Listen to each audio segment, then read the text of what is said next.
Welcome back. Hey man, hey, if you're new here, please consider hitting that sub button and joining the fam. Let's get into it.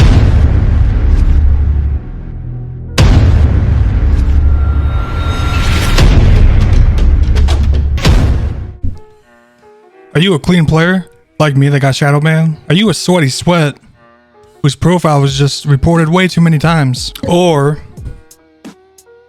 did BattleNet detect some kind of sketchy application on your PC? Yes, that does happen to people. Here are some tips for you right after your Shadowban. And if you don't know if you're Shadowban or not, your ping will start off at normal, or in my case, it'll go up by 20, and then it'll go to 150 to 250 to 350 ping. That is how you know you are being currently Shadowbanned. Now, the number one tip that I would suggest after you are Shadowbanned is to make sure you get into those lobbies. It's going to be a long wait. You're going to have to wait a while. And yes, you're going to be in a lobby full of cheaters, but make sure you get in there and play the games, or don't play. Just walk around and just get shot through walls. But you need to show Activision, hey dude, look at me, I'm clearly not cheating. And if you do that, you're able to get in like maybe 2 matches a day throughout that 7-day period. You should be able to play within a week. And tip number 2, for those that don't know, most shadow bans are typically a week to 2 weeks. But if you're a clean player, you can definitely expect to be back at that 7-day mark. On the 7th day, you should be able to play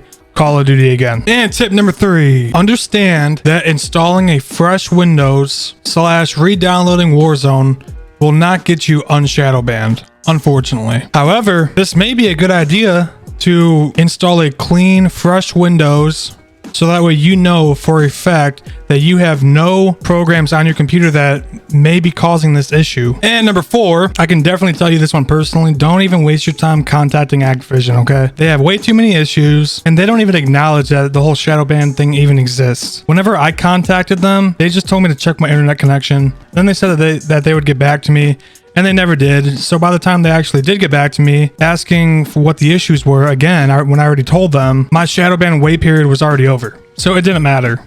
Don't waste your time contacting them. And the 5th tip of the day, please, for the love of God, don't waste your money on a spoofer that Bob or Joe says that works. Hey man, if you just spend $9.99 on this spoofer, you'll be able to play again. You'll be on Shadowban. It's a miracle.